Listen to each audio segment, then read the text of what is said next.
O presidente dos Estados Unidos, Donald Trump, disse no fim da tarde desta sexta-feira que o presidente Lula poderia ligar para ele a qualquer momento para discutir as tarifas e outros atritos entre os dois países. Trump ainda disse que ama o povo brasileiro. Esse gesto de aproximação foi feito numa rápida entrevista nos jardins da Casa Branca.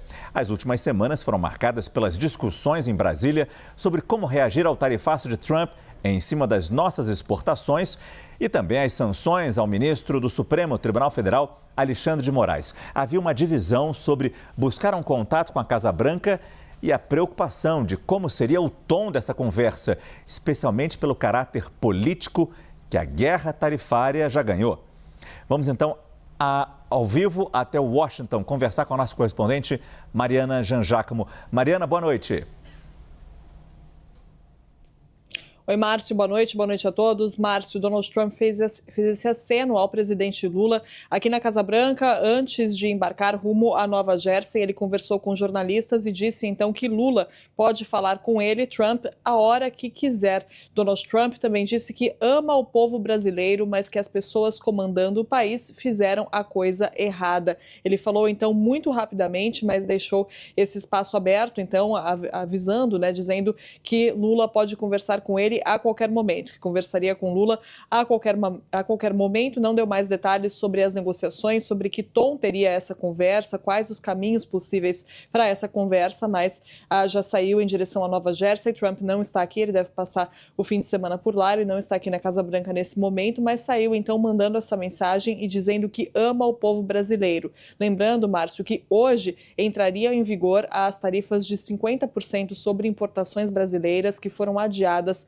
até o dia 6 de agosto, na semana que vem, e com uma série de exceções também. Vários produtos que ficaram isentos dessas tarifas, que são as tarifas mais altas agora ameaçadas pelo governo Trump até o momento. Não há outro país com tarifas tão altas assim. É importante lembrar também que Donald Trump mudou um pouco as categorias das tarifas, então há países como o Brasil, que tem tarifas específicas, que receberam cartas do governo Trump, mas há outros países também, países que importam mais dos Estados Unidos do que vendem, devem ser taxados em 10%, aqueles que exportam mais do que compram devem ser taxados em 10%, e há então essa terceira categoria de países da qual o Brasil faz parte, mas, mais uma vez, é a tarifa mais alta, sim, imposta por Donald Trump, uma situação muito diferente da situação lá atrás, do começo de abril, quando os Estados Unidos tinham ameaçado tarifas de 10% sobre o Brasil. De lá para cá,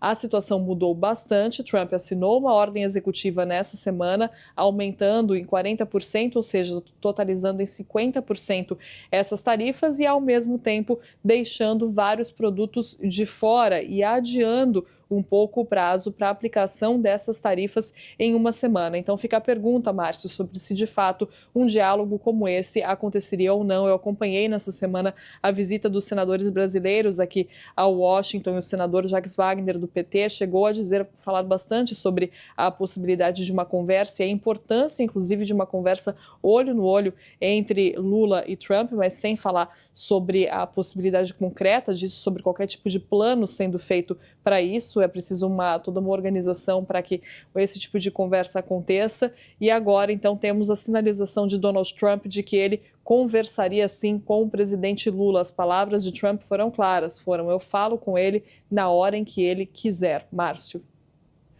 Muito obrigado, Mariana Jangiacomo, que falou com a gente direto de Washington. Vamos ver, então, o momento exato em que Donald Trump fala sobre essa possibilidade de conversar com o presidente Lula. He can talk to me anytime he wants. So are you open to tariffs? Yeah, he can talk to me anytime he wants. What is on the table for Brazil? Well, we'll see what happens, but I love the people of Brazil. What evidence do you have? Mr. President, why you send the I love the people of Brazil. So why did you Marine tariffs? They don't close seem to to be Russia. related to trade, Because Mr. the President. people running Brazil did the wrong thing. What evidence?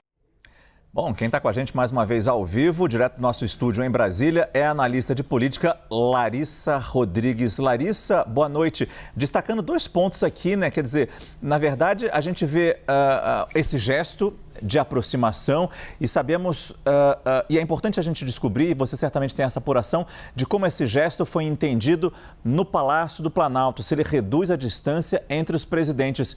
Mas na última frase ali, na conversa rápida nos Jardins da Casa Branca, ele diz: quem governa o Brasil fez coisa errada. Ou seja, ele oferece uma mão, mas já dá aquele tapinha de leve também, né, Larissa? Dá com a mão e tira com outra, né? Vamos lá, mais um dia aqui. Jussara Soares está de férias, merecidas. Eu vou ficar aqui na companhia de vocês até o retorno da nossa amiga. Márcio, boa noite para você, para quem acompanha a gente nessa sexta-feira. Márcio, no Palácio do Planalto foi um tom de: olha, que bom, sinalizou, foi a primeira vez, mas também sem grandes comemorações. O que me chamou a atenção, para além disso, foi a reação das pessoas com quem eu conversei ali no Itamaraty. Para a diplomacia como um todo, esse gesto é muito maior do que para a equipe política, digamos assim. Eu ouvi, inclusive, ali de fontes do Itamaraty, agora no fim da tarde, Márcio, de que esses últimos dias foram os melhores dias desde o anúncio do tarifaço. Estava até confirmando aqui com a Thaís Herédia que esse primeiro anúncio, quando o Donald Trump envia, né, ali vai às redes sociais falando sobre a possibilidade de taxar em 50%, tem 3 semanas. Foi no dia 9 de julho. Então, a gente tem, na opinião dessas fontes com quem eu conversei, nessas 3 semanas, essa semana que termina hoje, né, nesses dias úteis que temos, foi a melhor em questão de avanço diplomático, segundo essas fontes do Itamaraty. E eles pontuaram não apenas essa fala que a gente viu agora do presidente americano Donald Trump, mas especialmente outros gestos. Eles até disseram sinalizações, gestos que vieram, segundo essas fontes, nos últimos dias ali do governo norte-americano. E aí eles pontuaram, né, a conversa que o próprio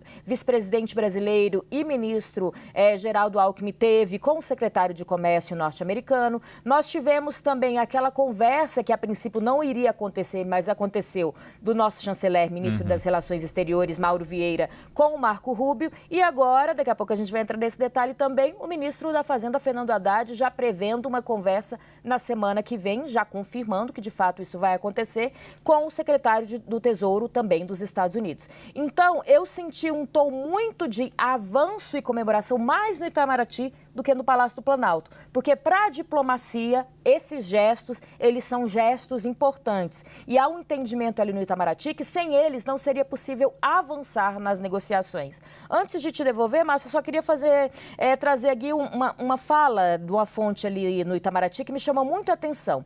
Eu questionei, inclusive, se essa possibilidade de conversa por telefone seria melhor do que uma conversa pessoalmente, como a Mari trouxe pra gente, né, a Jean Giacomo, de os 2 presidentes falarem frente a frente. Há até uma possibilidade disso acontecer, pelo menos pontuaram. Isso não quer dizer que de fato vai acontecer. No mês de setembro, ali também nos Estados Unidos, num evento da ONU, mas o que me falaram é que tanto o telefonema quanto uma conversa entre chefe de estados requer, vou abrir aspas, cuidadosa preparação prévia. É muito cedo para a gente dizer, o que vai acontecer e qual seria o melhor caminho. Mas para a diplomacia, houve um avanço sim nos últimos dias, Márcio.